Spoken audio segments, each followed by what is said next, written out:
The hearing will now come to order. I want to welcome our witnesses today, welcome my subcommittee colleagues, subcommittee ranking member Kramer, to all of our witnesses. Thank you so much for your service to this country. I want to acknowledge the tremendous dedication of our sailors, Marines, civilians that serve in the Department of the Navy. Thank their families for their unrelenting support of our nation's defense. This is my first hearing as chair of the Sea Power Subcommittee. I've been a member during my entire time in the Senate, but I have been either chair or ranking on readiness. And yet this year, Senator Hirono, for a number of reasons I completely understand, decided that readiness should be her portfolio, and so we have switched. I'm truly honored and excited by the chance to lead this vital subcommittee as the father of a Marine and as a senator from a state that has some pretty significant Navy and Marine equities and an amazing shipbuilding and submarine building and repair industrial base. It's particularly welcome challenge for my team and I to take this role. I want to recognize the ranking member, Senator Kramer. He and I look forward to working together. We've already had a good working relationship on the Armed Services Committee. I do want to thank Senator Hirono. I had the chance to sit on the committee and watch her maneuver with skill over the last few years.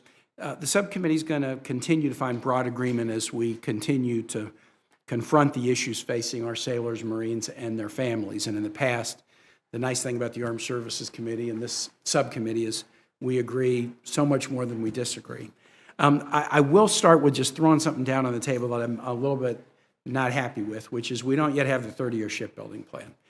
And when we note a hearing like this, and it's going to be about sea power investments in shipbuilding and ship repair, of course the idea is we get the plan first, and then we would sound really smart in the questions that we ask you. The plan was supposed to come over with the president's budget on March 9. Today is the 30th, 29th? We don't have it. We talked last week with Navy leadership. It said that we would have it on Friday or Monday. I was like, well, Monday for a Tuesday hearing, I'm not a speed reader, but my staff is. Okay, maybe we could be ready. Well, we don't have it yet, and that means we've got a lot of questions for you, but we would have had probably more defined, sharp, precise questions for you if we had not only had just the budget submission, but the plan itself. And I'm mindful of my subcommittee members. I think they would have really benefited from that as well. So what are we going to do? We're going to do the hearing and ask the questions that we have without that plan. I suspect we'll get the plan before the full Navy posture hearing, before the committee with the CNO, the SecNav, and the Commandant. Questions that we would have probably directed to you, we're going to end up having to direct to them. But what I'm going to do, and I just say this to my subcommittee members, after the posture hearing before the full committee, if you feel like you haven't really gotten a chance to ask the questions that you want about the 30-year shipbuilding plan, because there's a million things we should ask the SecNav, Commandant, and CNO about, we'll reconvene and we'll do a follow-up of this hearing if it's the pleasure of the subcommittee, so that we can dig into questions that are more detailed questions about the 30-year shipbuilding plan. Look, this year's budget submitted to the Senate continues to grow its investment in critical capabilities of the sea services with an overall budget, sea power budget of $255.8 billion. That's an increase of more than $11 billion from the FY23 enacted budget. That includes over $76 billion in procurement and nearly $27 billion in research and development. And that growth from FY23 is a growth on a budget that had already grown pretty much from previous years. So it's a growth on top of growth. That's important. Modernization investments include $32.8 billion in shipbuilding, $17.3 billion in naval aviation procurement, $16.9 billion in Marine Force design equipping priorities, and nearly $7 billion, a $2 billion increase from last year in weapons procurement. We're encouraged by the Department of Navy's actions to take advantage of congressionally authorized authorities for munitions and critical capabilities such as Standard Missile, Naval Strike Missiles, long-range anti-ship missiles, advanced medium-range air-to-air missiles. It's a robust budget. The Navy and Marine Corps, though, face difficult decisions as they seek to balance modernizing the fleet, maintaining a technological advantage over adversaries, supporting ongoing operations which are becoming more complex, and always sustaining today's readiness. Although I'm encouraged that the Navy has gotten serious about investing in critical infrastructure that's been neglected for far too long, We continue to see delays in delivering new ships from our shipbuilders and delays in returning ships to the fleet from our public and private ship repair yards. And some of these we've been able to predict, but some have also been quirky, like the decision that we needed to pull some of the Puget Sound dry docks out of commission for a while because of seismic activity there. How that's going to affect us and over what period of time is obviously not completely in our control, and I'd like to hear about that today. I'll be asking witnesses how our budget request either reduces or eliminates some of these performance challenges. Additionally, the Navy is again proposing to retire a number of ships before the end of their useful service lives, including several amphibious ships that would bring the total number of amphibs below the floor of 31 ships that we set in the FY23 Defense Authorization Act. So I want to hear more about the future of the amphibious fleet and why there continues to be some, in the atmosphere, dispute, left hand not knowing what the right hand is doing, continual rethinking of what we assumed was an agreed upon priority to meet the Marine Corps' needs. Finally, as the Marine Corps continues to pursue significant structure and capabilities modernization, it'd be helpful to understand how this force design better prepares the Marine Corps for not only the pacing threat, but then for potential operations worldwide. I look forward to a productive discussion today on these and many other priority efforts. Before I introduce Senator Kramer, I just want to say to my colleagues, I'm managing these amendments that are on the floor in the AUMF. There is one that's going to come up in about half an hour. I need to go speak for a minute and then come back. Senator King said he would take the helm during that time. So you'll see me, just 1 minute, only 1 minute. You'll see me exit, speak for a minute, vote, and come right back. But with that, Senator Kramer, good to have you. Thank you, Chairman Kaine. And I might say I just saw her poke her head in, but now I lost Senator Hirono. But I don't know if you'll be as skilled at managing the committee as she was, but I hope you're as gracious to the ranking member as she was, because as you know, I come from the center of the North American continent. Literally, we have a monument to prove it in Rugby, North Dakota. But I always said together, Senator Hirono and I know a lot about sea power. Yeah. So I'm thinking together, you and I will too. Isn't it though? And I can't imagine a higher priority for this subcommittee than the 30-year plan. So I appreciate your willingness to reassemble if necessary after we get the plan. I think it was. Oh, there's I just said I hope he does as good a job as Macy Hirono did at this. Anyway, it's really a sincere compliment when the person isn't in the room. Right? That's true. But our nation faces a generational challenge for sure to peace and security that we've in my view, only recently, at least as a nation, recognized. It's worth stating that the challenge is clearly here today. The Chinese Communist Party has become more assertive in using their military to achieve strategic goals. The Department of Defense's new document, Joint Concept for Competing, described China as, quote, the only competitor capable of mounting a sustained challenge to a stable and open international system. Our Navy and Marine Corps provide the forces necessary to deter China through forward presence, sea control, and power projection. Appropriately funding naval capabilities is among the most critical constitutional duties Congress performs, and it's one that I take very seriously. To this end, I thank the Chairman for calling today's hearing to examine Navy and Marine Corps programs in the President's fiscal year 2024 budget request. And as I say, I look forward to the 30-year plan. But I must say I'm very concerned that President Biden's defense budget request is inadequate. The Department of the Navy's fiscal year 2024 budget only seeks 4.5% growth. Because this budget does not keep up with inflation, it is in fact a cut. At the same time, China's military budget will see substantial growth above inflation. I'm hopeful we can come together again to provide the department with real budget growth to fund critical modernization, readiness, and personnel shortfalls. The administration's inadequate budget is reflected in the fact that the Navy's fleet size is set to decline to 293 ships and stagnate over the next 5 years. The next 5 years. This decreases in the number of ships alarms me because China is moving to increase the size of its fleet at a breakneck pace. Many have called the next 5 years the period of maximum danger in the Indo-Pacific region. A brief overview of China's growing capabilities makes that danger clear. China has truly unprecedented shipbuilding capacity, capturing 47 7% of the global market for commercial ships and boasts more than 4,500 merchant ships. In 2022, during a peacetime, China's shipyards built 38 million tons of shipping. That's more than double what the United States built at the peak of the emergency shipbuilding program during World War II. In terms of warships, the Department of Defense expects that China's fleet will grow to 400 by 2025 and 440 by 2030. By contrast, under this budget, our Navy will not even reach 300 ships by 2030. 2 weeks ago, a single Chinese shipyard launched 2 new destroyers, with 3 more to follow in the coming months, and more under construction at a second shipyard. A new class of large frigates has apparently begun construction at another shipyard. A few months ago, construction of a new class of nuclear submarines emerged. China is also conducting more advanced operations. This past December, China deployed a carrier strike group just 460 miles from Guam, launching aircraft over a 15-day period. China has also made significant progress in exercises using numerous military civilian roll-on, roll-off vessels to practice large-scale lift of troops and equipment, which could be used in an amphibious invasion across the Taiwan Strait.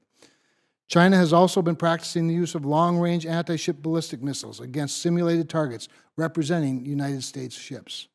This small sample of Chinese naval capabilities, together with their expansionist policy goals, is alarming. It does not appear the Navy's budget takes the risk seriously. The Navy proposes decommissioning 11 ships, 8 of which are within their service life. Decommissioning 5 guided missile cruisers alone will result in the loss of more than 600 vertical launch systems. While the Navy claims readiness issues are cause for the decommissions, it also claims that the fiscal year 2024 budget funds 100% of ship depot maintenance requirements and 97% of ship operations requirements. I'd like to hear from the witnesses how the budget adequately funds sustainment when the General Accountability Office reported this year that parts shortages, casualty reports, and maintenance delays have been on the rise since 2011. I would also like to hear from the witnesses how they plan to support industry to deliver ships on time and on cost. Attracting and retaining shipbuilding workforce is a primary challenge, as we've discussed in this committee before. Disrupting production lines without a clear transition path creates needless uncertainty. Truncation of the LPD amphibious ship program is a key example of the Navy's unstable demand signal to industry. It also disregards the Commandant of the Marine Corps' requirement for a minimum of 31 large amphibious ships, a requirement Congress passed and signed into law last year. Finally, I'd like to hear from the witnesses how they plan to use innovation to bolster our ability to compete in the near term. I believe if we are stretching the limits of shipbuilding and maintenance, we must look to smaller, more affordable, and more distributed systems that will complement the program plans already in place. All good ideas must be on the table because time matters. Time is the only fixed resource, and it may be short. I look forward to the testimony of our witnesses today. Thank you. Thank you, Senator Kramer. I used to try cases, and there would be expert witnesses, and one of the things you do is you qualify an expert witness by giving a really long bio. And whenever one of my opposing counsel would do that, I would just jump in and say, I stipulate they're qualified. I didn't want the jury to hear how qualified they were. During my tenure as chair of the subcommittee, I'm going to give very short introductions, not long introductions. We have 3 great witnesses with us: Lieutenant General Karsten Heckel, who's the Deputy Commandant for Combat Development and Integration; Mr. Frederick Stephanie, who is the Assistant Secretary of the Navy for Research, Development, and Acquisition; and Vice Admiral Scott Kaine, who's the Deputy Chief of Naval Operations for Warfighting Requirements and Capabilities. That's all the introduction you're getting, and we're going to go left to right. Please try to keep your comments to about 5 minutes. If you want to submit anything for the record, that'll be fine, and then we'll get into questions and answers. And I'll start. Mr. Chairman, we'd like to make just one statement Please. for all 3 of us. Please. And before I go to that statement, I'll start with saying we are disappointed we're not able to get you the 30-year plan before this hearing, and we will absolutely come back here at your convenience, whatever is good for you, once you get the plan, and go through whatever questions you and the other members have. So, Thank you. Thank you. We're totally committed to that, sir. Okay, for an opening statement, Chairman Kaine, Ranking Member Kramer, distinguished members of the subcommittee, on behalf of myself, Vice Admiral Kaine, and Lieutenant General Heckel, thank you for the opportunity to appear before you today to address the Department of Navy's FY24 budget's request for sea power capabilities. We thank this subcommittee for your continued leadership and support of shipbuilding, naval aviation, and ground programs that maintain maritime superiority in defense of our nation. The Department of the Navy's 2024 budget is guided by Secretary Del Toro's enduring priorities to strengthen our maritime dominance, to build a culture of warfighting excellence, and to enhance our strategic partnerships. It implements the CNO's navigation plan to expand our fleet capabilities for distributed maritime operations, while accelerating the Commandant's Force Design 2030 to rapidly modernize the expeditionary posture of the Marine Corps. This overall budget request increases investment across the Navy and Marine Corps portfolio, as you mentioned, Mr. Chairman, while providing stability and predictability in many of our long-term production lines. This budget request includes a record $32.8 billion for shipbuilding programs and includes 55 new construction ships across the Future Year Defense Program, including a consistent 2 Arleigh Burke-class destroyers per year and 2 Virginia-class attack submarines per year. PB-24 also procures the 2nd Columbia-class ballistic missile submarine, and it increases our production of frigates in this year to 2 ships. The PB-24 program invests in 88 fixed-wing, rotary-wing, and unmanned aircraft in 2024, and 410 aircraft across the FYDP, including a return to a consistent 15 F-35C, 5th-generation fighters for our Navy, and 20 B or C variant F-35s for our Marine Corps. The budget also includes 15 CH-53K aircraft to be purchased as part of the block buy that was authorized in the 2023 NDAA, and we thank you for that. Looking back on the year since we last briefed this committee, I'm happy to report a number of successes in providing new capability for the fleet. The Gerald Ford, our first new aircraft carrier in half a century, made her first deployment last year. We declared toward the end of the year full-rate production of the CH-53K heavy lift helicopter, one of the world's most powerful helicopters, and the DDG-125, which was our first Flight 3 destroyer with the new SPY-6 radar and air and missile defense radar, has started sea trials and is expected to deliver later this year. And as you know, I believe we also started construction of the Constellation, our first frigate, a new class of frigates. The 24 budget request includes significant investment in our industrial base for submarines, which will support the ability of the United States to sustain a building of 1 ballistic missile submarine and 2 attack submarines to meet our domestic demand. We will work with Congress and the United States industrial base to assess if there's any adjustments required as the newly announced AUKUS trilateral security pact between Australia, the United States, and the United Kingdom matures. The budget also includes funding for Marine Corps force design priorities that will accelerate the modernization of capabilities and precision fires, resilient communications, and mobility platforms, optimizing the force for naval expeditionary warfare in a maritime littoral. The 24 budget also increases our investment in munitions while taking advantage of the new authorities for streamlined multi-year procurements that were granted by Congress last year. Not only will this authority allow the department to replenish our munitions stockpiles being used in support of the war in Ukraine, it will support efforts to strengthen our industrial base capacity to procure and field munitions at scale. With the tremendous support received from Congress, we are continuing our recapitalization of our naval shipyards through our Shipyard Infrastructure Optimization Program, with a request for $2.7 billion in 24 and $9.9 billion across the FYDP. Of note, last month we awarded the $2.8 billion task order for the reconstruction of Dry Dock Number 3 at Pearl Harbor Naval Shipyard. Looking forward with a focus on developing a full capability in the future force, we are investing $26 billion in research for a next-generation submarine, large surface combatant, and air dominance family of aircraft, as well as autonomy and unmanned enabling technologies. We thank you for the opportunity to appear before this subcommittee today. Our mission begins and ends with providing the best capability to our sailors and Marines, and we look forward to your questions. Wonderful. We'll start a 5-minute round of questions, and I'll hop around a bit and probably stay here for a second round too, if any would like that. First, talk a little bit about the Puget Sound challenge with seismic activity and how the Navy is viewing that, and what will the effect of that be, shuttering those dry docks for a period of time.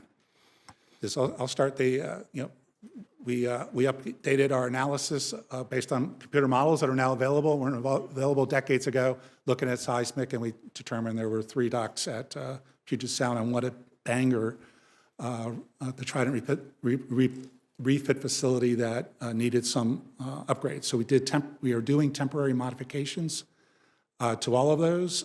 We expect at least 3 of those 4 docks, if not all 4 of those docks, to be back online in the coming months. By no later than June, July timeframe. And while we had to delay one availability going into one of those docks, overall we do not see any long-term mission impact on our ability to keep our submarine force sustained. There will be longer-term improvements to those docks that will be incorporated into the SIOP program overall. But for the near term, another 3 or 4 month impact, and we should be back in good shape, sir.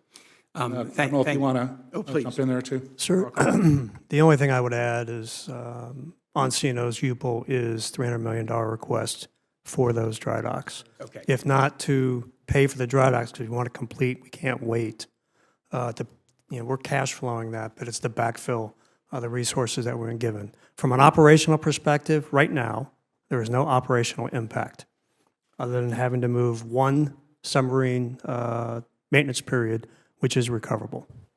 Another item that was in the news last week was the announcement that the USS Kennedy aircraft carrier would be delivered in FY25 rather than FY24, which made some news. As I've talked to the shipyard and the Secretary of the Navy, and I just want to make sure that I'm understanding this correctly, it's actually not really a delay in the availability of that ship to deploy.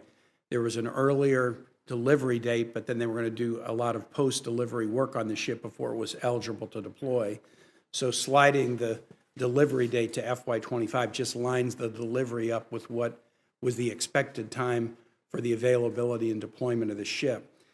Do I understand that correctly, Secretary? Yes, sir. So the end date that's critical to us is the ability of that ship to be ready to deploy, and that date is not changing. So as you mentioned, we have a construction period. Typically, a ship will go off and do some workups, and then we'll go into what's called a post-shakedown availability period. And that period was, in this case, set up to be a very long period. The Ford was 1.5 years. This for Kennedy was looking about a year-long period. What we're able to do by extending the work at the shipyard during construction is shorten that availability later on to just fix anything we find in the workup period, shorten it down so that the time the ship deploys is the same time in the end. Mr. Secretary, let me ask one more question, and then I will call on the ranking as I go over to the floor to handle this next amendment. Last year during the posture hearing where we had the SecNav, the Commandant, and the CNO, a lot of us asked a lot of questions about the amphibs and about whether the Navy and Marines were on the same page. And we were told we're definitely on the same page, and you're going to get a study soon that will show we're on the same page. And we got the study in December, so it wasn't exactly soon, and it was, I noted it was very brief, but at least it was almost a page on the same page. It was a few pages, but it did show that everybody was on the same page with respect to a requirement that's been testified to publicly often that we should have 31 amphibs. I think a number of us were surprised when we saw the President's budget this year that there wasn't funding to enable us to get there. In fact, the funding, at least in the current year, or the proposal, would have us dropping the number of amphibs rather than advancing to that 31. And then we understand there is an additional desire for a strategic pause to study yet again what the amphib requirement was. Just speaking for this committee member, everybody made such a good case last year that we're on the same page and the number is 31 that I kind of wonder about, well, what's the continuous review of whether 31 is the right number? Can you explain that to the subcommittee? Yes, Mr. Chairman. So first of all, we're all in agreement. The Secretary, the Commandant, and the CNO, 31 is the requirement. The question is, how do we best get to that requirement?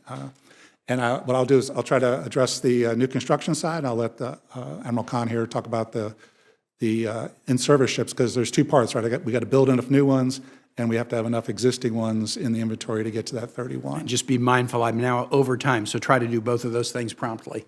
Okay, so quickly, the two parts of the amphibious, 10 large deck amphibs and 21 of the LPDs. In this budget, one priority was to move the LHA, the large deck amphib, from 2031 to 2027, so that it would be at that 4-year setter. So on the large deck amphib, this budget improves by 4 years the ability to build those on center. So that piece, that's the 10 large decks, I think we got in a good place.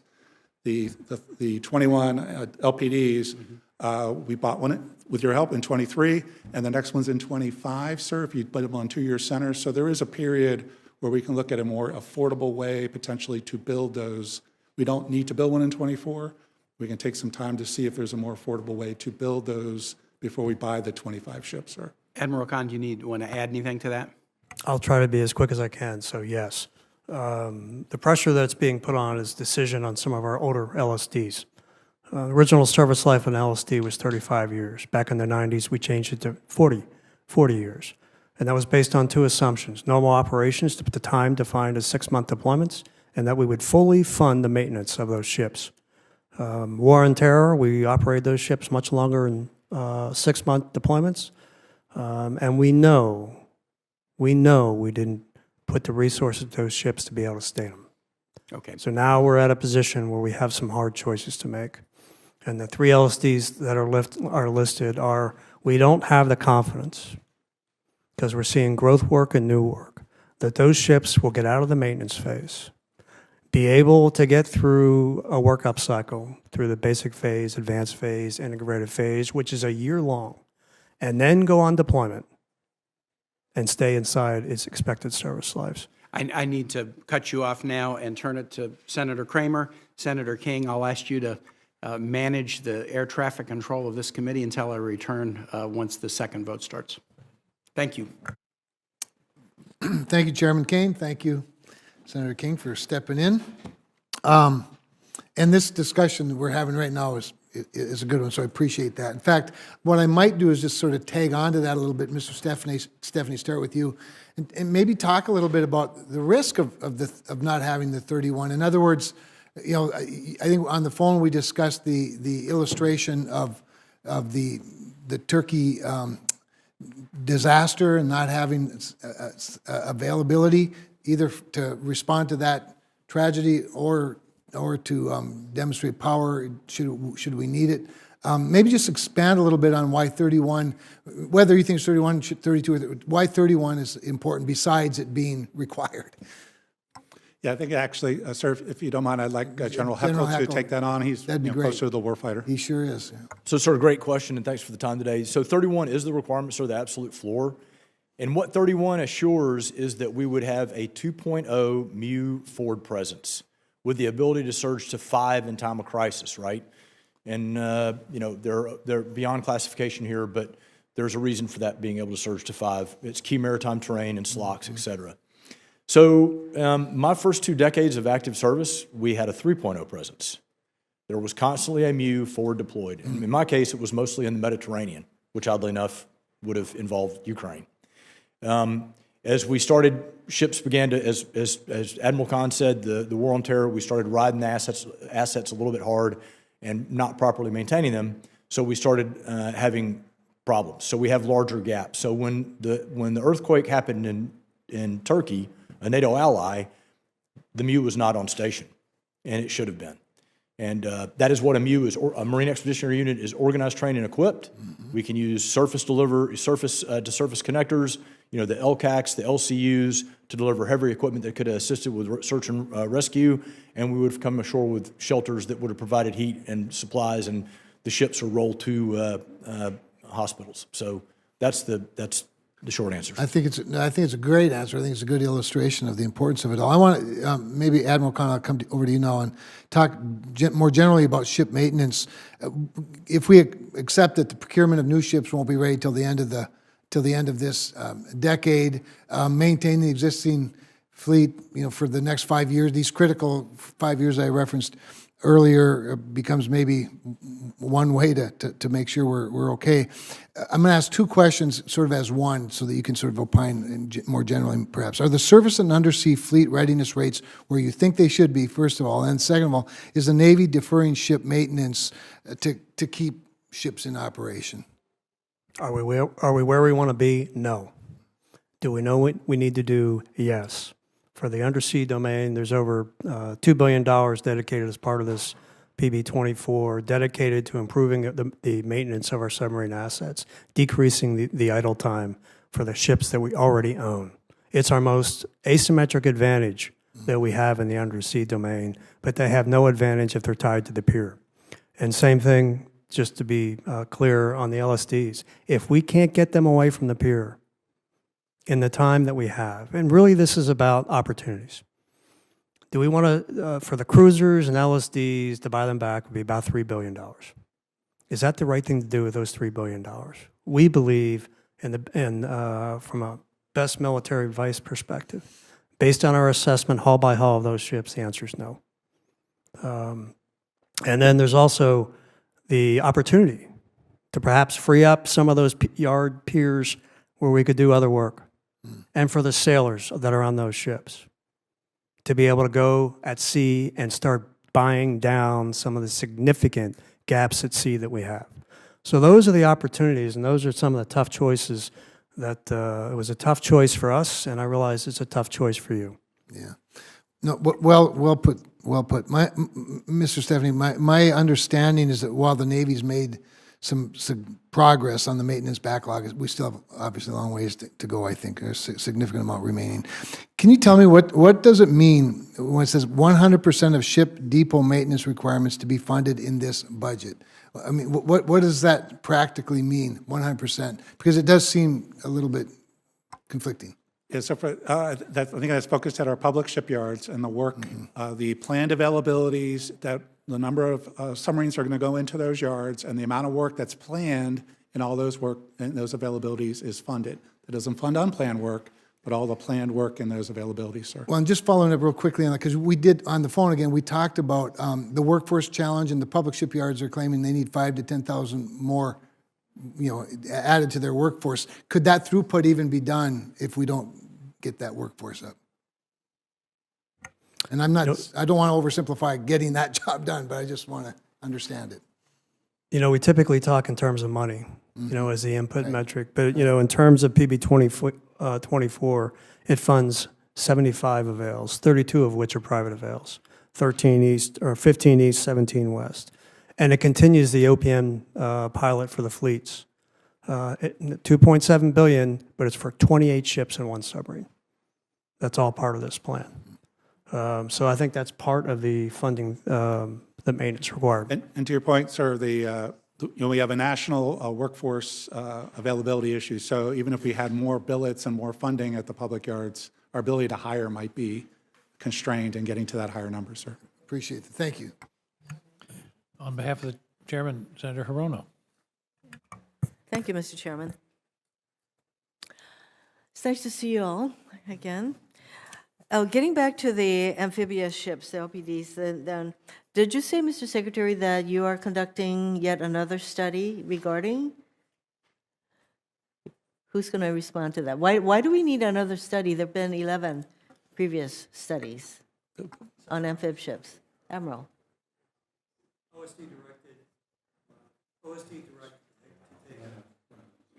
OSD directed as part of a cost capability study for the LPDs. We will have that study. We will complete that study, and that will inform the PB25 shipbuilding plan. I think, as Mr. Stephanie has stated, and I think the comment I mentioned this morning, maintaining 2-year centers with a ship that was provided by Congress in 23, the next opportunity for an LPD would be in 25. So what is this yet another study going to show that the 11 other studies have not? That is a fair question. What's the answer? So if I can offer, ma'am, the previous studies you're talking about, we're looking at requirements, right? I think we were all locked on requirements. What this study is looking at is now that I know the requirement It took for this 11 ship- studies to get us to 31. Yes, ma'am. This is now, I know I have to build that Thank you, ship. Steve. Now, what is the most affordable way to build it? That's what this one's looking at. It's not looking at the requirements. It's looking at an LPD costs $1.9 billion. Is it maybe a little, there's a way to build it for a little bit less and still meet the requirements of the Marine Corps? That's what we've been asked to study as part of this. It's not a requirement study. It's a cost study, if you will, ma'am. And this study is going to be pretty much it, right? I'm sure General Berger would be very happy to come up with something pretty definitive so we can get on with it. Did you want to add something? Well, ma'am, we've already had a brief discussion about this, where this PITM 1 study has been directed, and the trade space will be my requirements, and I'm the requirements officer of the Marine Corps. I am not coming off the requirement any further. We've already descoped LPD Flight 1. Flight 2 has been descoped. It can't be descoped anymore. Okay. So when is the study going to be finished? The cost study? The tasking for the study is to be finished this summer in time to inform the 25 budget, which again is the next opportunity industrial base-wise to build the next LPD. ma'am. Okay. So, Mr. Secretary, you are responsible for sustainment matters to include maintenance. And last year at this hearing, we discussed the challenges the Navy has had getting their ships and submarines out of maintenance on time. Still an issue, still a concern. And it's clear this year those challenges remain.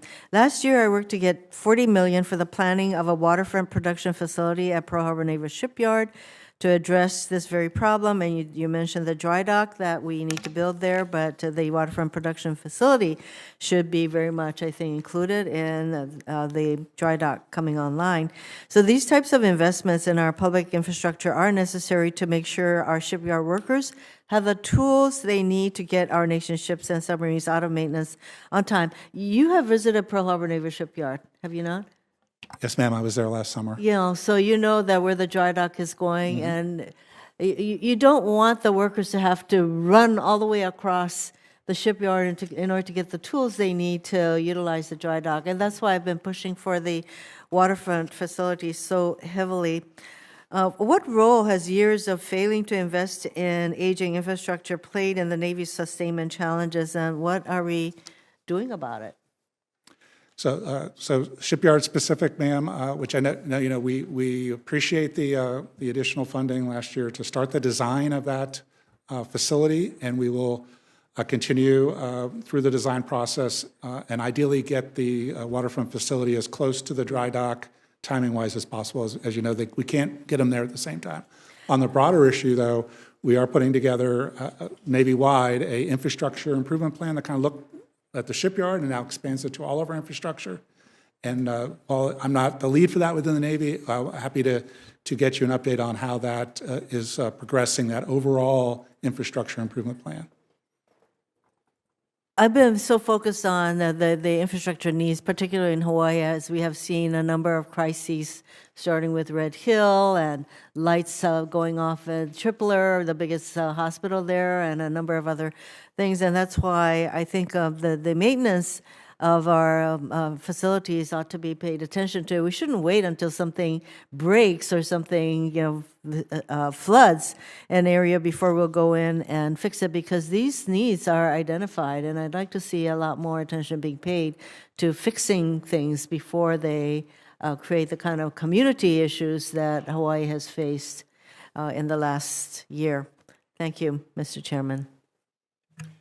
On behalf of the chairman, Senator Scott. All right, thanks. General and Admiral, can you talk about the importance of the relationship with the Philippines and military to military? Is it getting better? Is it important? Is it going to be important to deter China?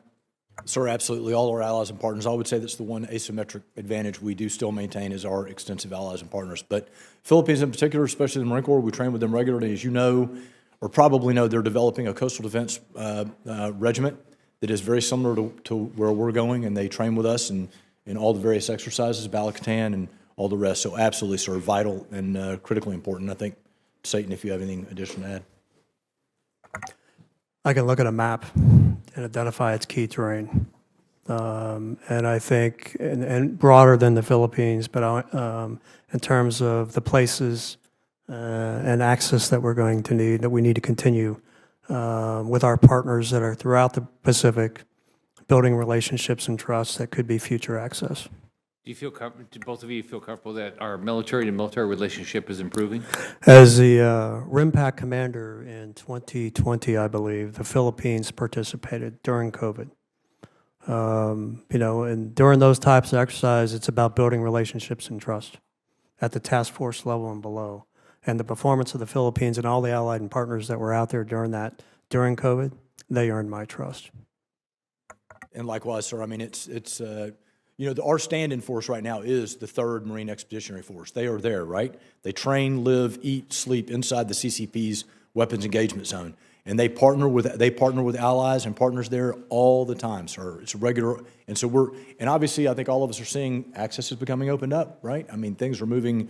We just need to seize the initiative here and keep this momentum going. Because quite frankly, my opinion is that I think Dictator Xi has overplayed his hand a little bit, and people are starting to see what it's all about. And so I think allies and partners are very quickly seeing they more align with the U.S.'s values and how we support international rules-based order. So I think it's moving in the right direction.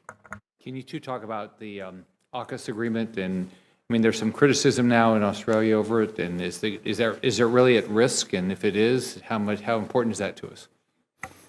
AUKUS presents an enormous opportunity that can lift all our industrial bases up by building dominance in the undersea domain. Do you think there's at risk right now in Australia? No, sir. I don't think so. We are committed. There is work to do. 2023, we'll start doing work calls and some embedded crews, if you will. No later than 27, we'll get some rotational, or no earlier than 2027, getting some rotational forces. And then in the early 30s, we'll make a decision of how we're going to sell Virginia-class submarines up to 5. Sir, obviously, I'm not in the submarine business other than trying to help the fleet detect them and help them kill them, which is part of what we're doing in the stand-in force. But I will tell you from a MRF-D perspective, right, and I think we've changed it now to Marine Rotational Force Southeast Asia, that continues to expand. So you now actually have the 1st Marine Expeditionary Force from Camp Pendleton assuming responsibility for the MRF-C, as well as you have 3 methods, obviously, in Okinawa. And then, obviously, with the UK, sir, we deployed a JSF squadron aboard Queen Elizabeth that did a worldwide tour. So you had, UK F-35Bs, Marine F-35Bs, forward deployed on a really, really capable amphibious ship. And it obviously came over into the South China Sea. So all good news, sir. Is 3D technology important? I mean, we're going to be able to come up with things quicker? Is it going to reduce cost? Sir, absolutely. Maintenance cycle times, delivery, it's right there on the tactical edge. We're doing, obviously, my background is aviation, so I have to be a little more careful, right? Things have to be certified, obviously, because bad things can happen. But we're using 3D printing now, sir, for small things like, consumables on airplanes that don't have to be certified, and it's really helpful. I'll leave the company name out, but I was recently at a 3D in Ohio for an engine manufacturer, and what they're doing in printing engine components. And what they can do is faster than we can typically pour metal to build the stuff. So I think there's enormous potential as this technology continues to mature. I'm not an engineer, so I'm not going to talk about critical flight safety. I'm aware of it, but just making sure we have an understanding of those critical components that they meet the specifications. And Mr. Stephanie, in the short time, I don't have anything to add. Yeah, unleashing this and making it at scale everywhere part of our business is where we have to get to. Casting and forgings is one huge area, but it applies to the whole, all of our industry. Thank you. Thank you. On behalf of the chair, Senator Peters. Thank you, Mr. Chairman. Well, Admiral, I want to first off say I just commend the efforts made by the Navy in developing a UAS aircraft refueling platform. Certainly, as you're well aware, the vast distances in the Indo-PACOM is probably one of the main difficulties in operating in that AR. And I know many have argued that the MQ-25 Stingray could be a game changer in many respects to help extend the range of the aircraft and give our forces more flexibility in operating across vast geographical areas. My understanding is, though, that the current planning calls for active duty squadrons to be stationed with carrier wings. But I also think it is potentially a mistake, and love to have your thoughts, that to overlook the reserve component as a place where additional force structure for these units could be situated. Reserve units could be forward deployed if necessary on a rotating basis to Luzon, Darwin, Guam, and elsewhere to increase capacity. So my question for you, sir, is the Navy exploring the possibility of standing up reserve component detachments to operate MQ-25? Sir, the MQ-25 is the pathfinder for carrier aviation in terms of uncrewed capabilities. It's the first. We have to get it right. Specific to your question, the MQ-25 will operate off the carriers. We have not yet addressed whether we're going to put them at various places with the Marine Corps in terms of expeditionary or basing operations. There's control centers that have to use, even though the program is probably sliding to the right a year for an IOC in 2026. We need to continue to invest in the command and control suite on those carriers because it's coming, and we have finite periods of time to do that. In terms of your questions on the reserve, sir, I don't think that's been addressed right now, but I'll take that for the record. I appreciate that. I appreciate it. General Heckel, the Marine Corps continues to make significant investments in its organic UAS capabilities. And as we look to Indo-PACOM as the theater priority, the IRSR capacities offered by MQ-9s would certainly be a tremendous value, not only to the Marine Corps, but the entire joint force. So my question for you, sir, is can you speak to the Marine Corps efforts to stand up UAV squadrons, and in particular, what role reserve components could play in standing up and operating these units? Sure, sir. As you know, we already have one VMU stood up that's operating MQ-9s in theater now. We're going to be moving them from CENTCOM down to the Indo-Pacific. The plan is for two more, so we'll have VMU 1, 2, and 3. And the long-term plan is for VMU 4, 5, and 6. 4, 5, and 6 are obviously in the later years of force design, and we're doing some pretty close analysis, rigorous analysis on what's next. MQ-9 Alpha is clearly not our long-term solution. We're looking at some other assets that are beyond the classification of this committee, but we're working with the Air Force and with DARPA and others. But sir, as you know, the Marine Corps is heavily invested in UAS of all categories. Sir, if I could just to add, Yes, please. as you know, the chief or the deputy chief of naval operations for warfighting requirements and capabilities, I have to look across all domains. So the investments we're making in the air domain with MQ-25, Triton will complete that program of record by in this year. Large unmanned surface vessels, ramping up to 3 by the end of the decade for a total of 8, I believe. XLUUV, who just got its feet wet, the undersea piece, and then the MQ-25 that you mentioned. But I think there was mention about the growth of China, and there mention about what our industrial base is willing to produce. It's these unmanned systems that are going to be force multipliers across the domains. We have some risks that we need to burn down, but we're not admiring the problem. We're not wringing our hands. We're rolling up our sleeves. Yeah, no question. And actually, General, the follow-up on the Marine Corps is the question I asked the Admiral about reserve components. Any plans to have reserve components with UAS? Sir, I don't believe the plans are now, but the Marine Corps relies heavily on our reserves and across the entire enterprise, sir. So it would not surprise me at all if we ended up going that route, especially for the out ones for 4, 5, and 6. Great. And another question, General. The amphibious combat vehicle is the next generation replacement for the amphibious assault vehicle, as you know. But I know the ACV has faced somewhat rocky rollout to the fleet, and my understanding is that the Marine Corps has gotten its hand around these issues. But could you speak about what's happening to this committee, please? Absolutely, sir. So the ACV, the amphibious combat vehicle replacing the AAV, is an extremely, built by BA, a great vehicle, sir. Where we ran into the problems is the surf zone. And so what I would simply say for that is that part of the problem was how Marines have traditionally for decades assessed the surf zone. We did it very inaccurately. We now have technology that we're fielding at 1 MEF now, with their autonomous drones that go out into the surf and collect accurate data so Marines can make correct decisions. So we're definitely moving in the right direction, sir, but the vehicle is going to be great We got to work out these problems and make sure when we make a decision to go or no go through a surf zone, whether coming ashore or going back to the ship, that we have the right and accurate information to make that judgment. Great. Thank you. Thank you, Mr. Chairman. On behalf of the chair, Senator Tuberville. Thank you, Senator King. Thank y'all for being here today. Mr. Stephanie, my understanding, in World War II, we had 30 shipyards. We have 8 now. Is that correct? Anybody know? As significant shipyards, yes, 8 Yeah. would be about right. Is that enough?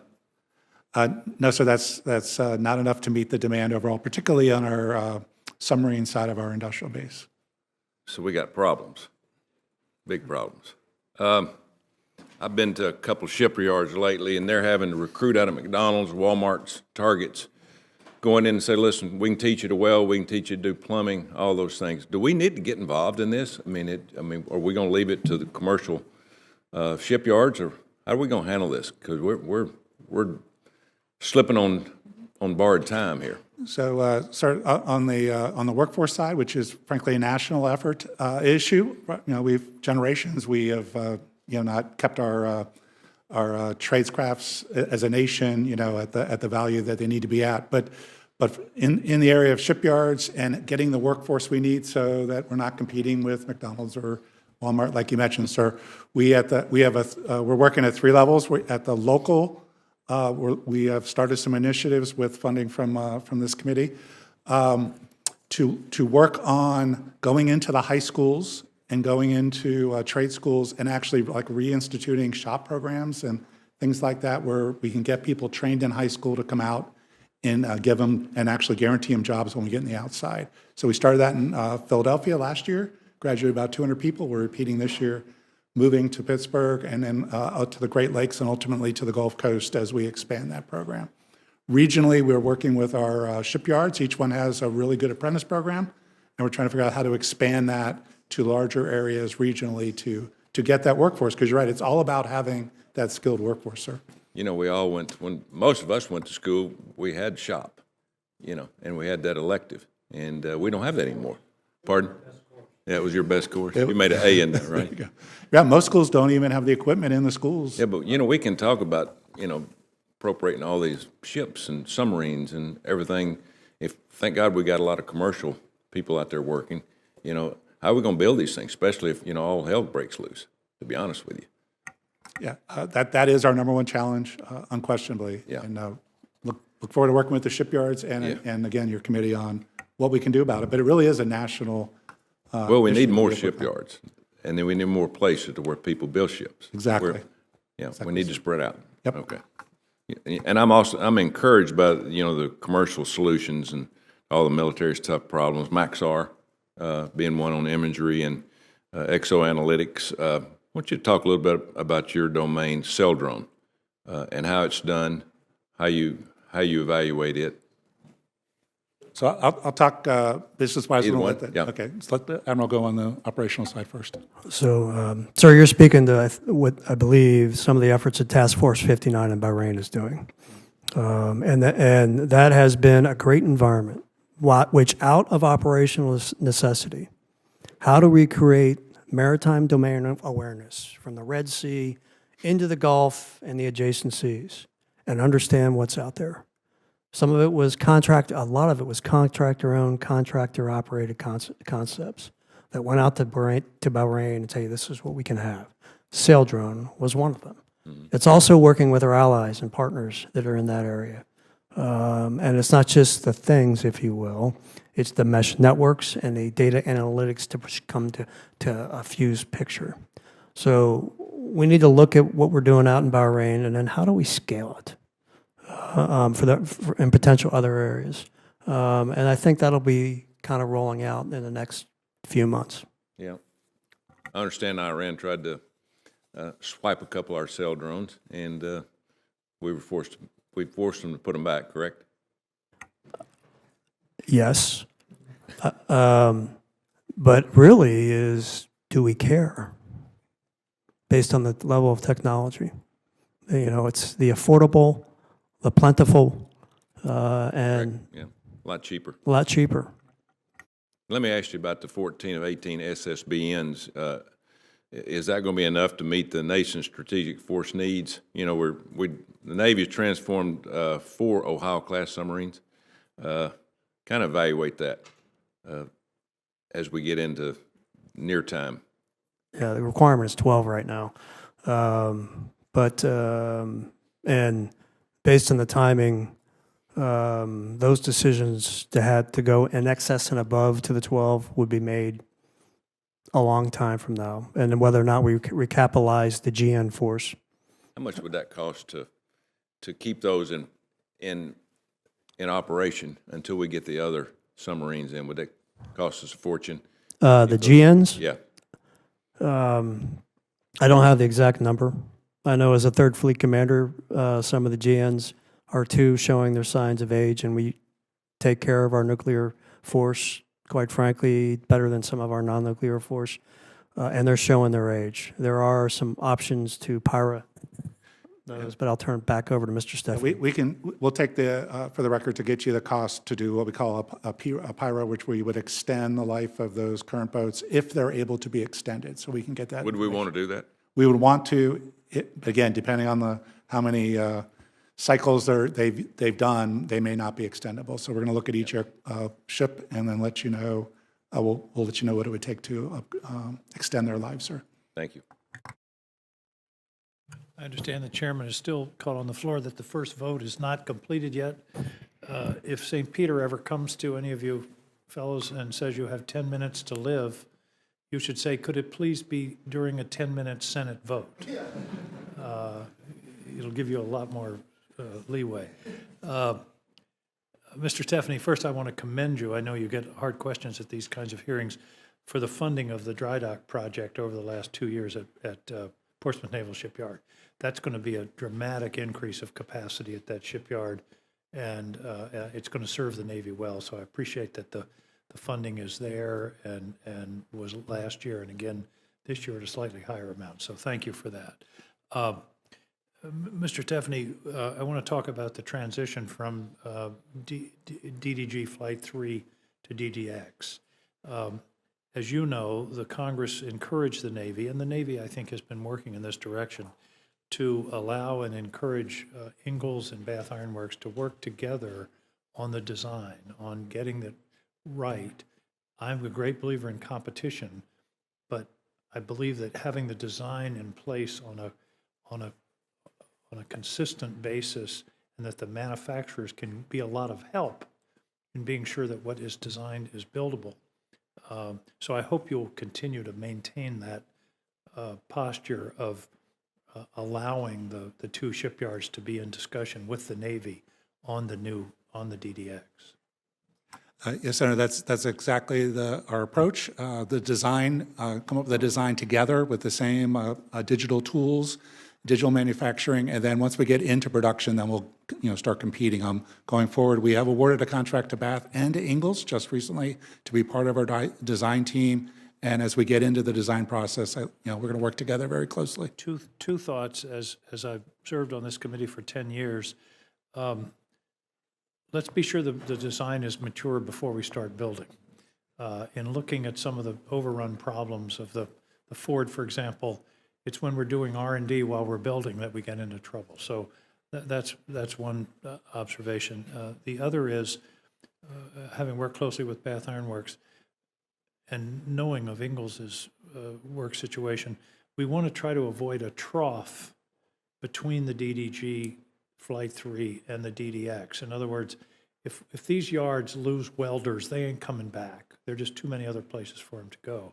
So there has to be we have to be thinking about the transition so that it's a smooth one and not a loss of work, a loss of employment during a 2 or 3 year period where one ship ends and the other starts. Do you see what I'm suggesting? Yes, sir. You're right where we are. We see it as a 3-year period, and so we'll have to be building DDG 51s and the new destroyer over that 3-year transition period, and we're committed to do that. We're not going to stop 51s and then just immediately go to the new program. We're going to have this 3-year overlap.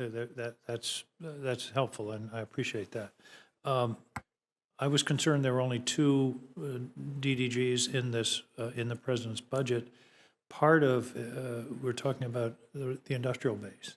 Part of the maintaining the industrial base is a consistent demand signal. That's why this committee recommended and the Congress adopted a 15-ship multi-year. So I'm sure we're going to be discussing this in the committee, but I'm hopeful that we're going to be able to add an additional destroyer. Admiral Kaine, you have a wonderful title. You're in charge of warfighting requirements and capabilities.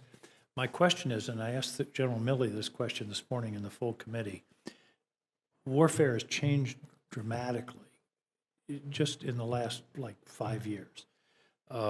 Electronic, cyber, directed energy, space. Do you feel that we're taking adequate account of the changed nature of the battlefield in terms of our strategy going forward of shipbuilding and projection of power by the Navy?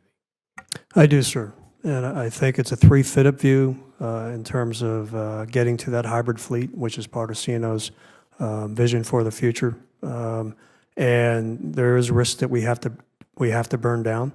We already make investments in cyber for defensive cyber. We're up to 30 ships by 2030. We'll have the capabilities for at least HM&E perspective, from a cyber perspective.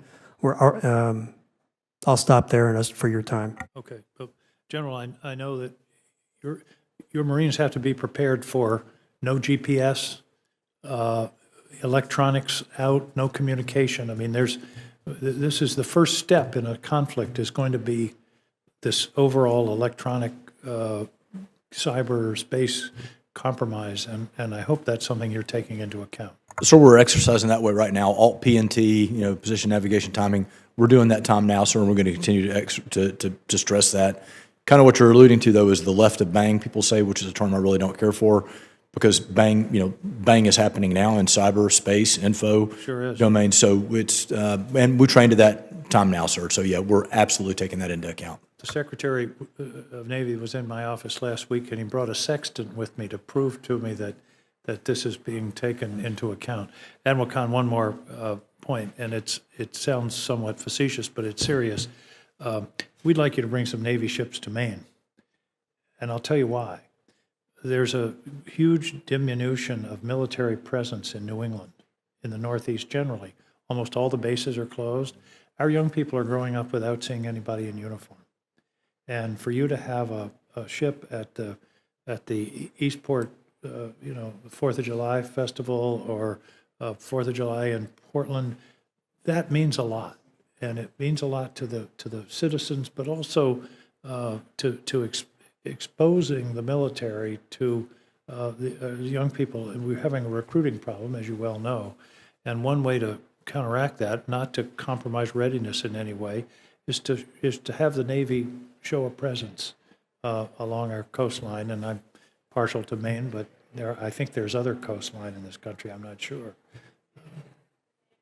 So there's various fleet weeks on both sides of the coast, but I'll take your point. Having been up in Bath for the commissioning of John Bossalone, and being able to speak up there where people were thanking previous military members who served, and then I had the chance to speak, and I asked the shipbuilders to stand up and say thank you for your service. There's many ways to serve your nation. So I think recognizing shipbuilding as serving your country is part of the narrative that we need to get out there in all the places. It's got to be more than a job, it's a mission, and you can help us to underline that. Senator Kramer, further questions? Well, in an effort to stall while the chairman returns from the second vote, let me just say, Admiral, no need to bring ships to North Dakota, but we'll take the Blue Angels every 2 years at the Fargo Air Show, if you don't mind. The commander just happens to be from North Dakota right now.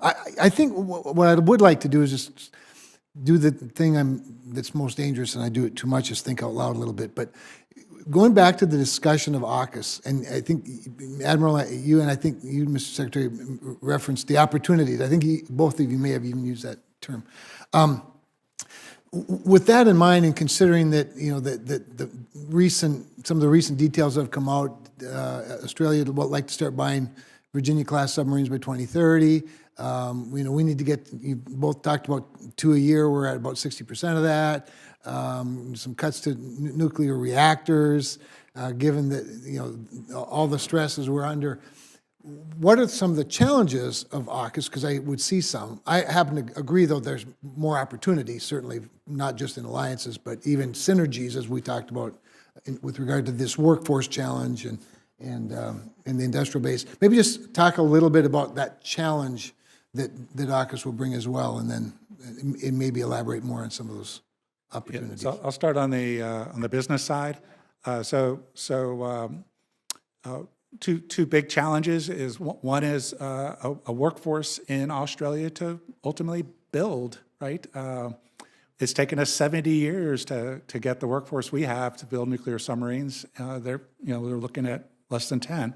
So I think that's a huge challenge to actually create the culture and the workforce that can build nuclear submarines. It's not commercial ships. It's a special skill and talent. So when they will be ready to do that, we have said is not date-driven, it's event-driven. You have to show us you're ready, both on the nuclear propulsion plant side and the submarine side as well. So I think that's a huge item. And then the second is what the design of the new submarine will look like. It's a mix of the UK submarine and a little other stuff, and what that actually is going to look like. How much of it will be U.S. content, Australia content, UK content, I think is another huge, I won't say obstacle, but something we have to work through. On the operational side, I'll turn it over to the Admiral. I think on the operational side, I have to check classification. In terms of some of the embedded crews, that's going to buy down some of those challenges that we have, both in terms of operating the power plant and then operating on the boat. But there's a path. There's an optimal path to get there. My real focus, sir, even if AUKUS wasn't out there, is getting our industrial base and our maintenance facilities to be able to produce and sustain 2 Virginia-class submarines a year on top of Columbia. We have to do that for ourselves. And both in the 23 budget and the 24 budget, the money's laid in, but now we're going to have to execute. Well, and that's where I think, market demand signals are fairly important as well, and we haven't talked a lot about that, but just your statement right there sends a signal, of some sort to the market. And I think, that I mentioned earlier synergies. Once AUKUS, is fleshed out a little bit more, while they need to get ready, they have the advantage of our 70 years of experience, right? So hopefully there's a synergy there. With that, I've stalled long enough for the chairman to get back here, and in the meantime, 2 others showed up, so I'll yield the rest of my time.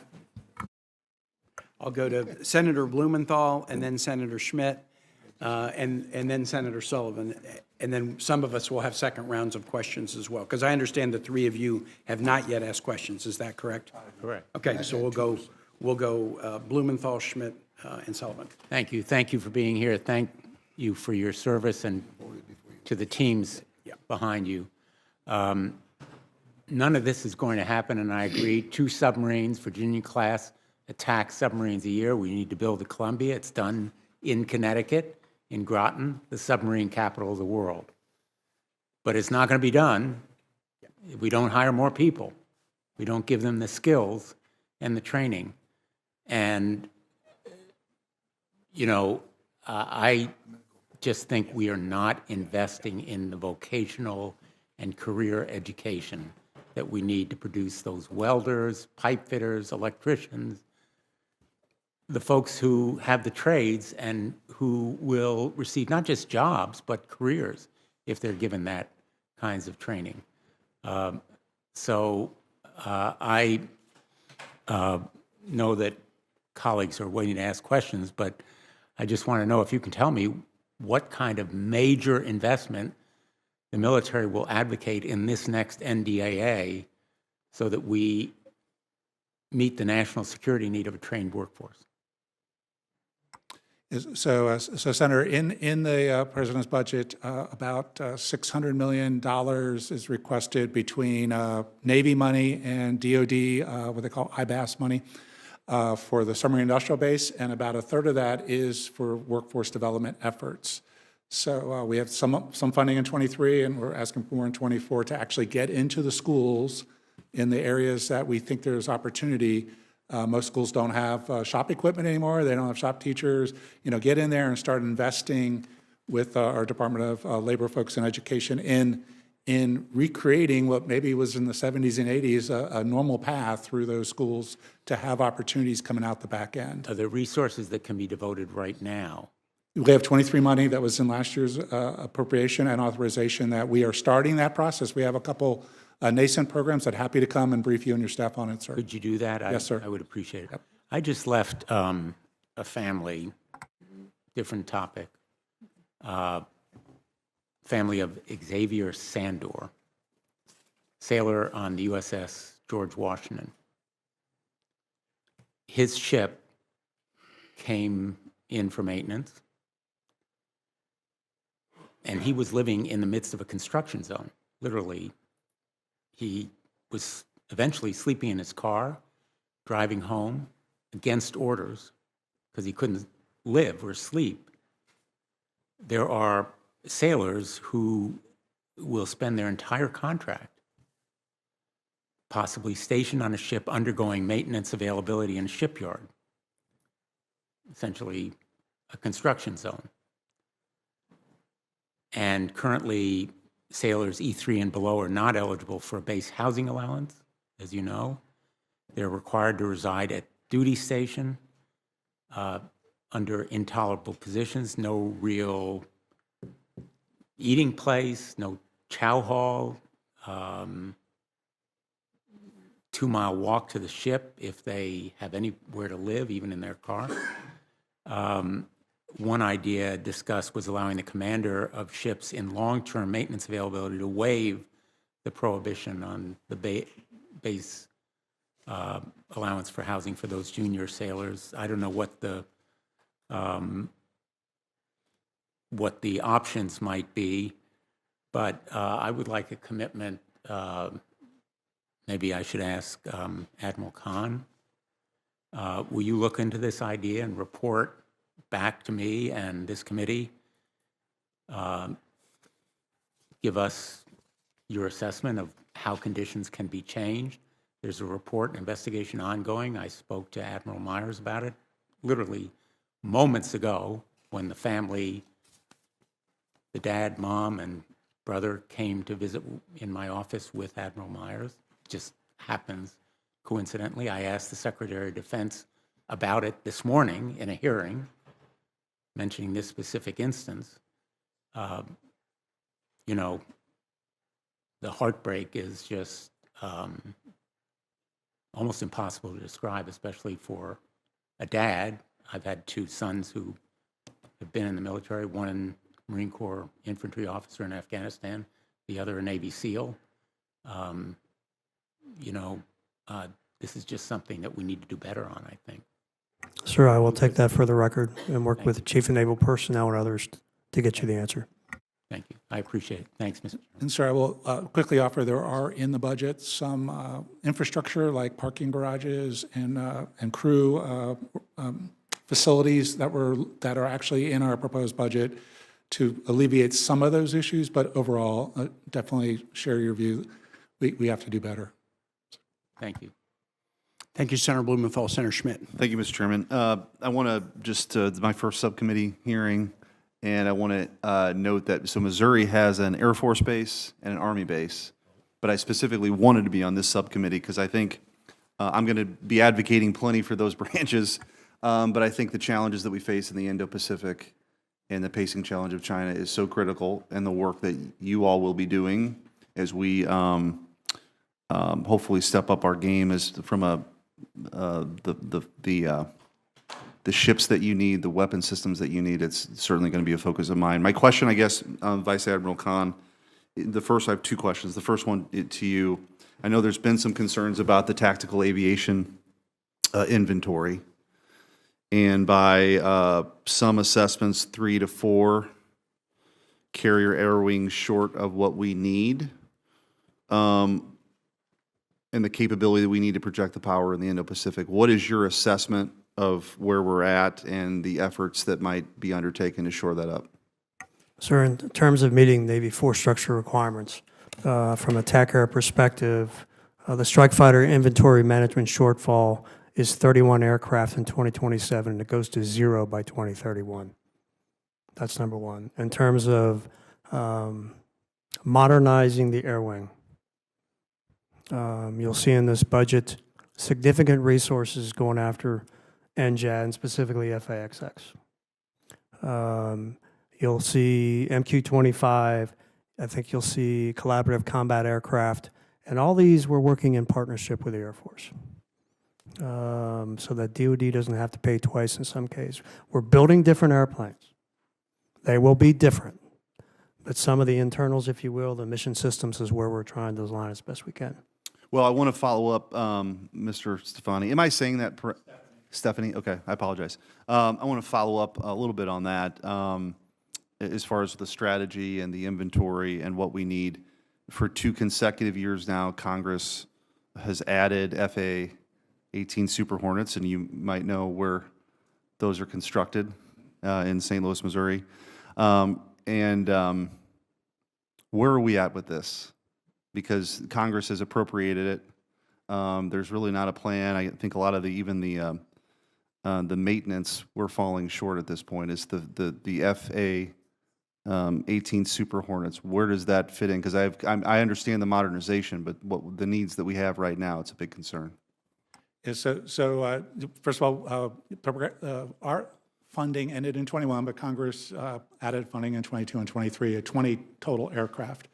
We asked in January for Boeing to give us pricing for that so we can get a proposal, start negotiating it. We expect that to come in the June timeframe. We will then negotiate with them and hopefully have a contract in place toward later this year for those 20 aircraft. As part of that, I'm sure you've heard discussions of the data delivery and getting the right data for our sailors and Marines to maintain our aircraft on aircraft carriers or at our facilities in a logistically constrained environment of the future potentially. And so that's a detail that we're working as in parallel to getting the pricing from Boeing to buy those 20 aircraft. We need to actually have their proposal so we can award the contract. And one of the concerns that I've heard is that there are new challenges being placed on suppliers so that would make the reality of actually paying for and building the FA-18 Super Hornets nearly impossible because of the onerous restrictions and regulations on subcontractors. So I hope that that's something that we can talk about. Yeah, I'm happy. I actually have not heard a specific case of that, but I'm happy to either work with you or with Boeing on the topics. Thank you. Thank you, Mr. Chairman. Thank you, Senator Schmidt. Senator Sullivan. Thank you, Mr. Chairman, and gentlemen, thank you. I want to begin, Admiral, with this recent disturbing Defense One article, and I'd like to submit it for the record. Mr. Chairman, Navy on path to violate 31 amphib ship requirement in 2024. So, submit it without objection. Thank you. So, as you probably know, a number of us, myself, the chairman, worked hard on this 31 ship floor, amphib ship floor. And this is not a suggestion, it's a law, right? It's a law. So my view is you don't even have the authority to do this. And I've raised this with the CNO and others, but this is something that the Navy, the Marine Corps worked on, and out of the gate, you guys said, maybe we'll just blow off those senators and congressmen. Again, not a suggestion. I'm actually really pissed about this. So how do you answer this? Like, my view is there is no answer. You have a law. We passed it. It went through. The President of the United States signed it. By the way, in the committee, it was unanimous. This committee was in the base bill. So it wasn't controversial. And the Navy comes out and says, we'll just blow off those silly U.S. senators. So what are we doing here, Admiral? And how can you rectify this? It's a big issue. It is a big issue. I'm not pleased about it, and no U.S.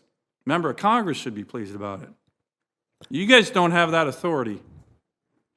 to do what you just did in the president's budget. That's my view. Okay, yes, sir. In terms of the impact, in terms of getting below 31 amphibs, is with our LSDs.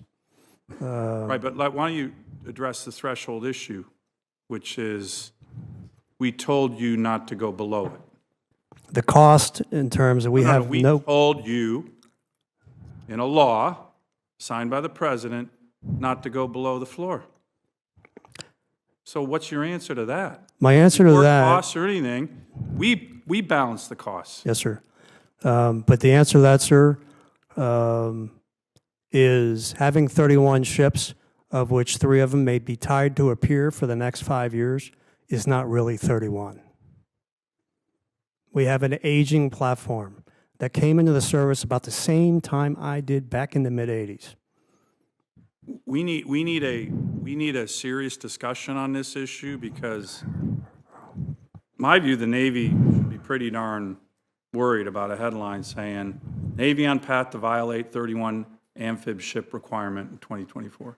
And if you're saying the 31 ships, 3 of which are just going to be sitting there in maintenance for 5 more years, that's a problem. I think what you guys needed to do before you issued the budget is come to this committee, given how important this was to a number of, given, by the way, how important this was to the U.S. Marine Corps, and not surprise us with, in my view, a violation of a law that we worked really hard on last year.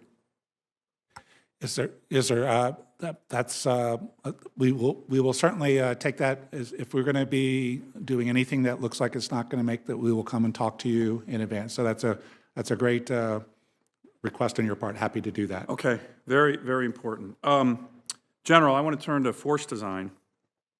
I have written an article, it was a while ago in Defense News. Mr. Chairman, I'd like to submit this for the record. And it essentially lauds the Commandant for really focusing on a bold, innovative plan. However, there are a number of issues that are out there that are being debated within the Marine Corps. This is the biggest restructuring of the Corps, at least in decades, maybe in 100 years. And I've let the Commandant know this. I think it's important we have hearings on this, that we stress test it, that the light of congressional hearings, people who are for force design, people who have issues with force design, that we do that either on this committee, Mr. Chairman, as you and I have talked about, or the Readiness Subcommittee or the full committee. But let me ask a really basic question that's one of the criticisms. And again, recognizing what the Marine Corps is trying to do, as you probably know, I'm a little biased in terms of the services, and the Marine Corps is one that I have a lot of respect for obvious reasons. But there is this issue of, as I wrote in this op-ed, managing the gap between divestment of current combat capability and future combat capability development entails significant risk. The Commandant acknowledged that in a hearing last year.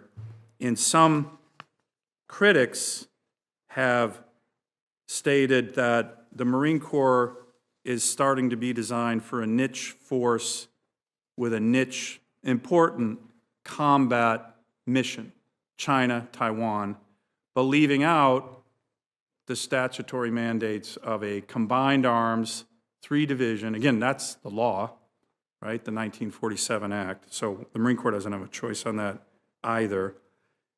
And the very significant cuts that have already occurred with regard to infantry, 100% of armor, bridging, mine clearing capabilities, combat engineer capabilities, very significant cannon artillery, MPs are gone. I mean, there's a whole host of things from my perspective that the MAGTF seems to be something that has been the most important issue in the Marine Corps for decades.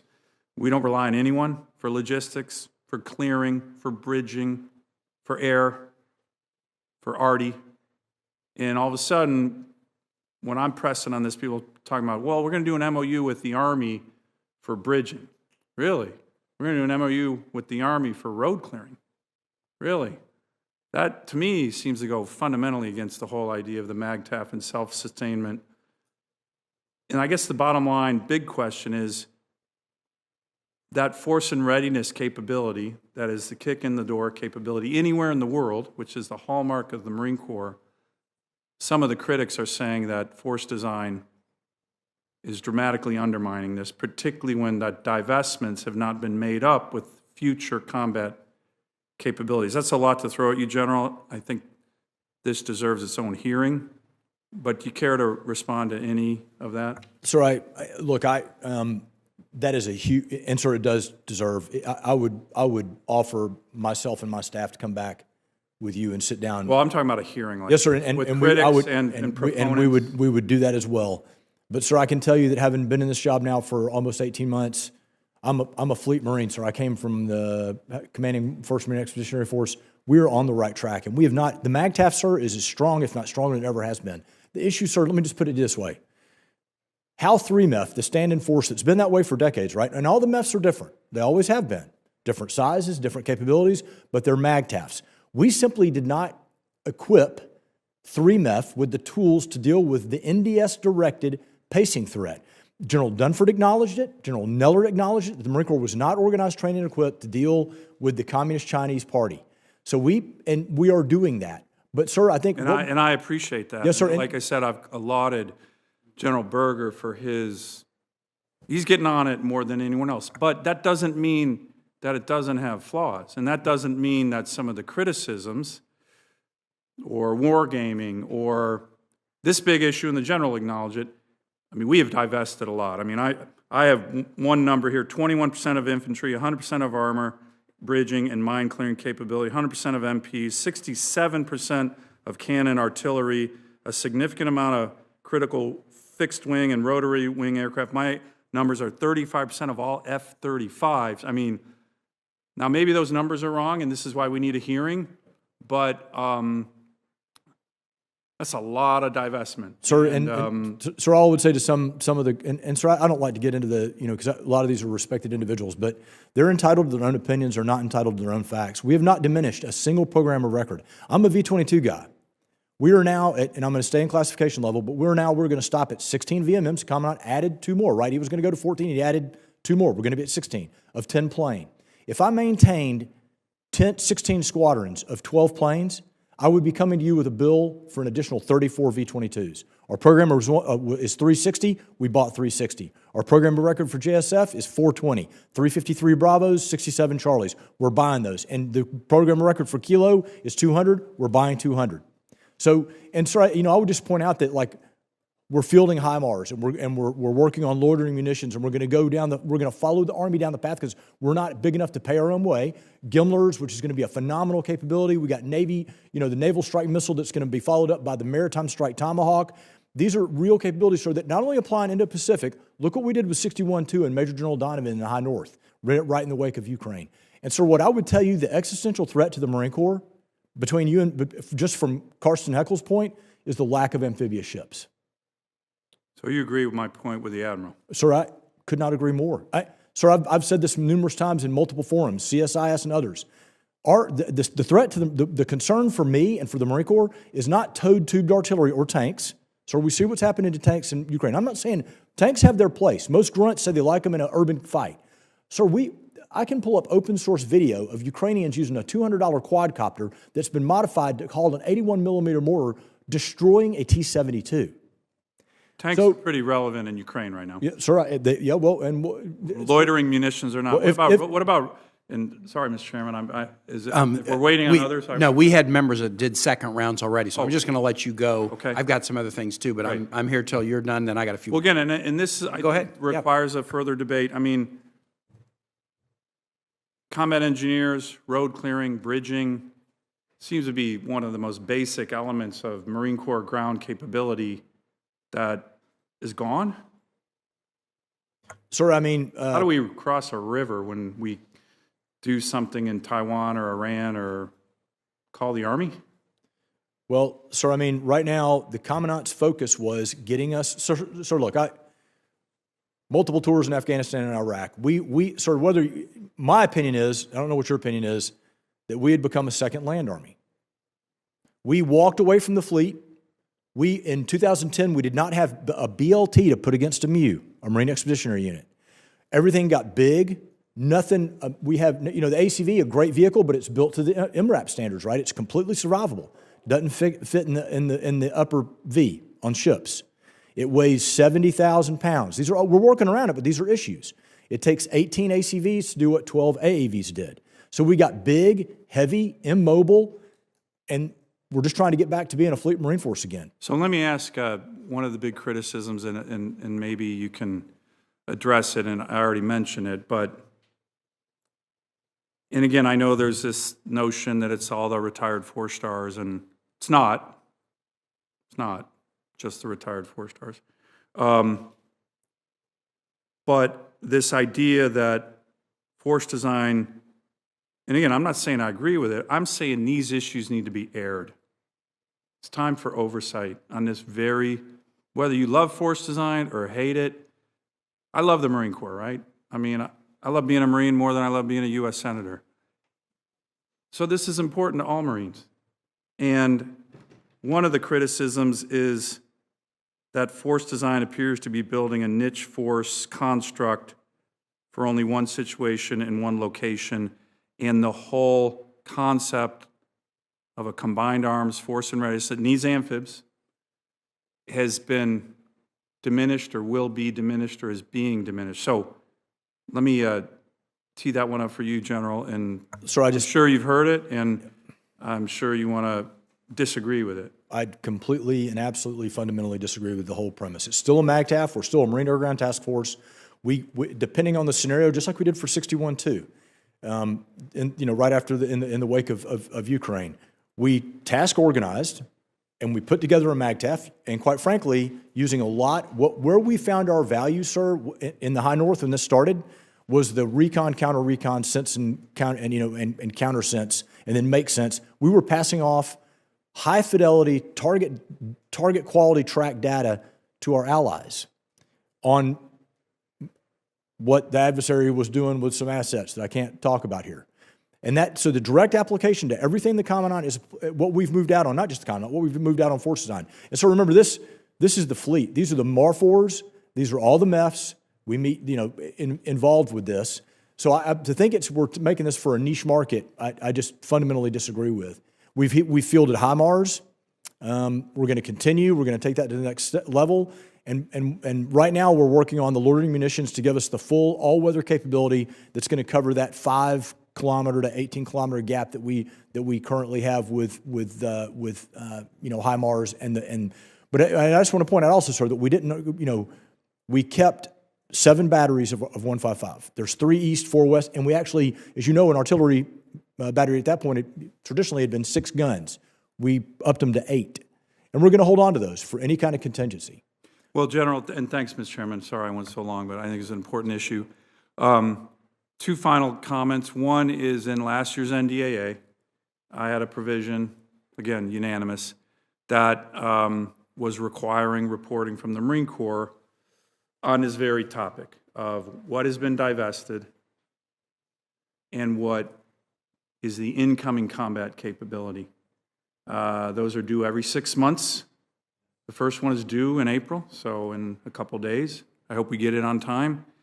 And then the other issue that I've been raising, which I believe the Marine Corps leadership agrees with, is that without full Navy support, force design fails.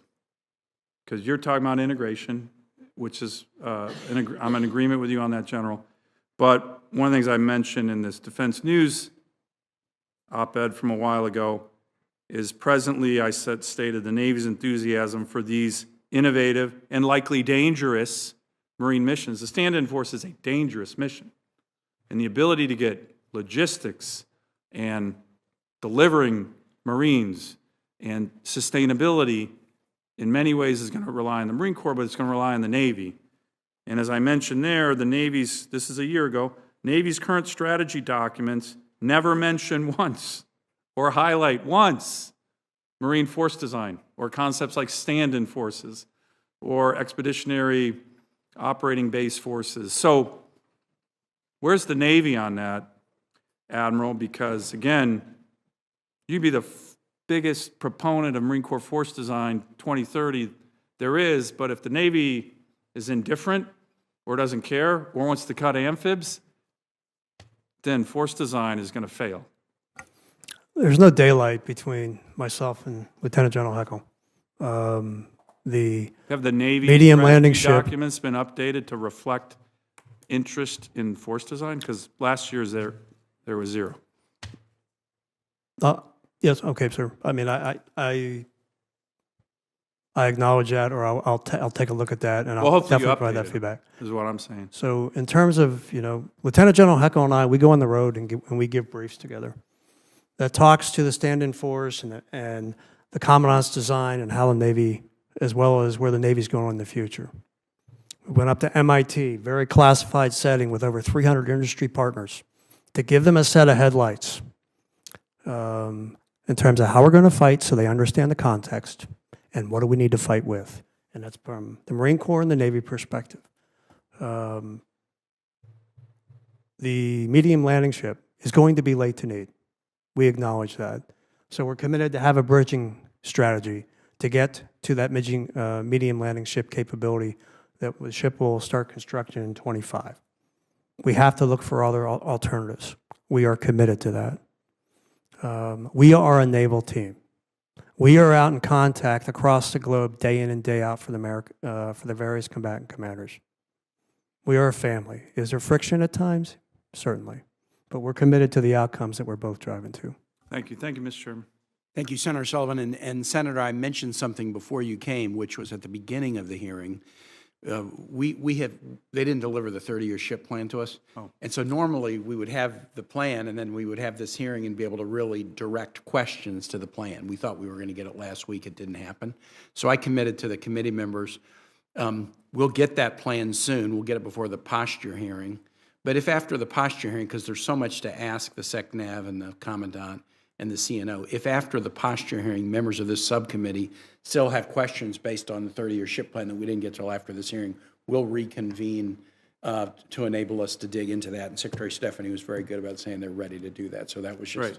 And then I'll just say to you, General Heckel, when a witness says to a senator, I completely disagree with you, it just so reminds me of my conversations with my own staff. I mean, it's kind of like, it kind of gives me that homesick feeling for Russell 231. Well, I appreciate the frankness because it's great. Yeah, It's what we need. It is good. I mean, It's what we expect, especially from the Marine Corps. Let me ask a couple of things, and they may have been covered when I was over on the floor, but first I just want to do a little bit on block buy. Inflation is a challenge and connected to, but there's some separate issues. Supply chain disruptions are a challenge. And the block buy, when it's done right, is not only a hedge against inflation because you can buy up front before price goes up of various components, but it also enables you to avoid some of the supply chain delays because you're able to purchase in advance, and then, when you're finally getting ready for maybe the second in a class or something like that, you've got huge percentages of the material together. I've heard very strong, pro-block buy testimony from the SecNav in the past, but you see it the same way, Secretary Stephanie?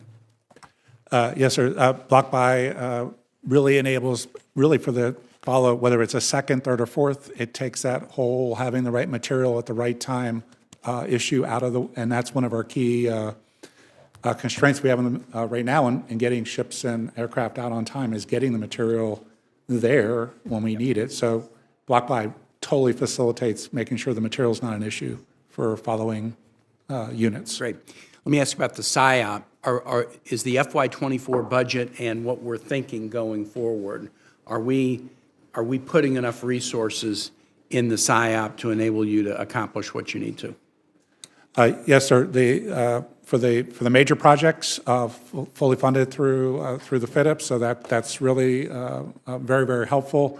And then what we call the optimization plans or the area plans, that analysis is going, started last year, this year, and next year, going through that process, and we have sufficient funds in the budget to meet the need as those reports come out on how we optimize each of the shipyards. And then, Admiral Kaine, if I remember right from my first round of questions, the $300 million that you need for the kind of current fixes on the basis where there's seismic activity, that's in the unfunded priorities list, correct? Yes, sir, it is. Okay. Let me ask you finally a question about Navy aviation. As I understand, the Navy strike fighter shortfall estimate has fluctuated pretty widely over the past few years. In simple terms, there are two pieces to solving strike fighter inventory gap: buying new aircraft and extending service life of existing. The budget does not include buying new FA-18EF aircraft, only F-35B and F-35C. What's the latest assessment of the strike fighter shortfall? Sir, we get to a deficit peak of 31 and 27, FY27, and we go to 0 by 31. So the deficit hits its peak in 27, Yes, but then down to 0 by 31. that's correct. And then let me ask you on pilots and maintainers. The Air Force has been experiencing significant shortfalls in both. I mean, everybody, is having a hard time hiring the people they need, and some of our pilots and maintainers have a lot of other options. Have you seen in the Navy and Marine Corps shortages in the pilots and maintainers, and if so, what are you doing to try to counter that? We are in for the air crew. We are in competition with the airlines that are hiring. Yep. We've been here before. The bonus structures and whatnot, I don't have particular insight of how well the bonus or the input metric. Right. What are the outcomes? I don't have any insight on that, sir.